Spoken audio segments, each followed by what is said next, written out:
அனைவருக்கும் வணக்கம். வருகின்ற மார்ச் 29ஆம் தேதியன்று குருவின் அதிசார வக்ர பயிற்சி ஆரம்பமாகிறது. இதனால் திடீரென கோடீஸ்வரராக போகும் 4 ராசிக்காரர்கள் யார் யார் என்று பார்ப்போம். அடுத்தடுத்து காத்திருக்கும் பேரதிர்ஷ்டம் எந்த ராசிக்கு அமையப் போகிறது என்பதையும் இந்த பதிவில் பார்க்கவிருக்கிறோம். நவக்கிரகங்களில் மகத்தான சுபபலம் கொண்டவர் குரு. குரு பகவான் இருக்கும் இடத்தை விடவும் தான் பார்க்கும் இடங்களை தன் பார்வை பலத்தால் சுபமாக்கும் தன்மை உடைத்தவர். பிற கிரகங்களினால் ஏற்படும் தோஷங்களை குணப்படுத்துபவர். எனவேதான் குரு பார்க்க கோடி நன்மை என்ற பழமொழி இன்றளவும் இருந்து கொண்டிருக்கிறது. மார்ச் மாதத்தில் நிகழப்போகும் அதிசார வக்ர பெயர்ச்சியால் சில ராசிக்காரர்களுக்கு அபரிமிதமான நன்மைகள் ஏற்பட போகிறது. அந்த அதிர்ஷ்டகார ராசிக்காரர்கள் யார் யார் என்று பார்க்கலாம். நவகிரகங்கள் ஒரு ராசியில் சஞ்சரித்து கொண்டிருக்கும் போது சில நேரங்களில் வேகமாக நகர்ந்து அடுத்த ராசிக்கு செல்வதை அதிசாரம் என்று சொல்வார்கள். தனுசு ராசியில் சஞ்சரித்துக் கொண்டிருக்கும் குரு பகவான் மகரம் ராசிக்கு வேகமாக சென்று விடுவது அதிசாரம் என்று சொல்லப்படுகிறது. குரு பகவான் தற்போது தனுசு ராசியில் ஆட்சி விட்டு அமர்ந்திருக்கிறார். குரு பகவான் அதிசாரமாக பங்குனி மாதம் 16ஆம் தேதி மார்ச் 29ஆம் தேதி தனுசு ராசியிலிருந்து மகரம் ராசிக்கு நகர்ந்து போகிறார். பின்பு மகரம் ராசியிலிருந்து தனுசு ராசிக்கு ஜூலை மாதம் வக்ரமடைந்து பின்னோக்கி நகர்கிறார். செப்டம்பர் மாதம் 10ஆம் தேதி வரை குருவின் வக்ரகாலம் நீடிக்கிறது.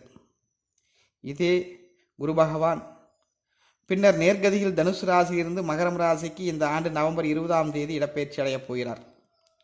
குரு பகவான் அதிசாரம் வக்ரம் அடையும் போது ராசிகளுக்கு சில பலன்களை தருவார். வக்ரம் பெற்ற கிரகங்கள் கெட்ட ஸ்தானங்களில் வக்ரமானால் நல்ல பலன்களை தருவார்கள். சுபஸ்தானங்களில் வக்ரமானால் கெடுபலன்களை தருவார்கள். இந்த முறை குரு பகவான் தனது நீசபங்க நிலையிலிருந்து பார்வையை செலுத்துகிறார். பின்னர் வக்ரமடைகிறார்.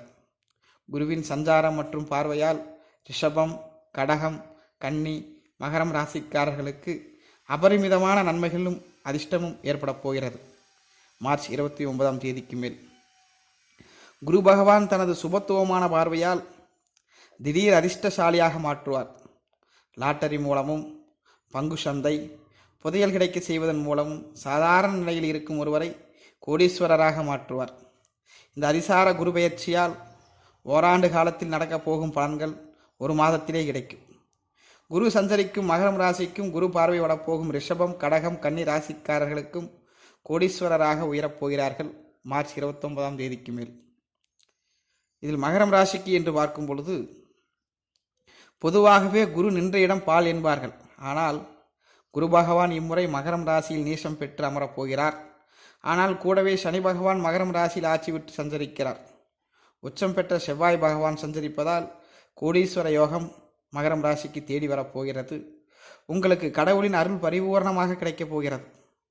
இந்த ராசியால் உங்களுக்கு புது வீடு கட்டும் யோகமும் அமையப் போகிறது. வெளிநாடு செல்லும் யோகம் வரும். நிறைய நன்மைகள், நேர்மறையான சம்பவங்கள் உங்களுக்கு நடைபெறும். அடுத்ததாக ரிஷபம் ராசிக்காரர்களுக்கு. ரிஷபம் ராசிக்கு பாக்கியஸ்தானம் எனப்படும் 9ஆம் வீட்டில் குரு பகவான் சஞ்சரிக்க போகிறார். குரு பகவானின் பார்வை உங்கள் ராசியின் மீது விழுகிறது. ரிஷபம் ராசி, ரிஷபம் லக்னக்காரர்களுக்கு லாட்டரி, பங்கு சந்தை மூலம் திடீர் யோகம் வரும். பணமழை பொழியப் போகிறது மார்ச் 29ஆம் தேதிக்கு மேல். குருவின் 5ஆம் பார்வை ரிஷபம் ராசியின் மீது விளைகிறது. நம்முடைய பாப புண்ணியங்கள் பற்றி நம்முடைய 5ஆம் வீடு உணர்த்தும். பங்கு சந்தைகளில் முதலீடு செய்யுங்கள். உச்சத்துக்கு கண்டிப்பாக செல்வீர்கள். அடுத்ததாக கடகம் ராசிக்காரர்களுக்கு. குரு பகவான் இப்போது அதிசாரமாக மகரம் ராசிக்கு சென்றாலும் அங்கே சனி பகவான் ஆட்சி விட்டு அமர்கிறார். அப்போது செவ்வாய் பகவானும் உச்சம் பெற்று மகரம் ராசியில் சஞ்சரிப்பார். குரு பகவானுக்கு நீசபங்க ராஜயோக அமைப்பு கிடைக்கிறது. கடகம் ராசி, கடக லக்னக்காரர்களுக்கு இந்த அதிசார குரு பெயர்ச்சியால் தோஷங்கள் எல்லாம் நீங்கும். கடகத்தில் குரு பகவான் உச்சமடைபவர். தான் உச்சமடையும் வீட்டினை குரு பார்வையிடுகிறார். குரு பகவானின் 7ஆம் பார்வை கடகம் ராசியின் மீது விழுகிறது. இந்த கடகம் ராசி, கடக லக்னக்காரர்கள் வெளிநாடு செல்ல விரும்புபவர்களுக்கு நன்மைகள் நடைபெறும். இந்த 1.5 மாத காலகட்டத்தில் பயணங்கள் அதிகமாக செல்வீர்கள். வேலையில் ப்ரமோஷன் கிடைக்கும். வெளியூர்களில் நிலம், வீடு, சொத்து வாங்கும் யோகம் கண்டிப்பாக அமையும் உங்களுக்கு. அடுத்ததாக கன்னி ராசிக்காரர்களுக்கு கஷ்டங்கள் தீரப்போகிறது. குரு பகவானின் 9ஆம் பார்வை கன்னி ராசிக்காரர்கள் கன்னி லக்னத்தின் மீது குருவின் பார்வை விழுகிறது. கடந்த சில ஆண்டு காலமாகவே கஷ்டகாலமாகத்தான் உங்களுக்கு இருந்து கொண்டிருந்திருக்கிறது. இனி அந்த கஷ்டம் தீரப்போகிறது. திடீர் யோகம் வரப்போகிறது. உங்களுக்கு ரொம்ப நல்ல காலம் வரப்போகிறது. வீடு நிலம் வாங்கலாம். குருவின் 9ஆம் பார்வை சிறப்பு. உங்களுக்கு பாக்கியஸ்தானம், நிறைய நன்மைகள் தரக்கூடிய வீடு. உங்களுக்கு நாம் முற்பிறவில் செய்த நன்மைகள் நம்மை தேடி வரும். கன்னி ராசிக்காரர்களுக்கு 1.5 மாதம் அதிர்ஷ்டம் தேடி வரப்போகிறது. ஆக இந்த 4 ராசிக்காரர்களும் மார்ச் 29ஆம் தேதிக்கு மேல் கண்டிப்பாக ஏதோ ஒரு விதத்தில் கோடீஸ்வரராக வாய்ப்புகள் அதிகமாக இருக்கிறது. நன்றி, வணக்கம். ஓம் நம சிவாய.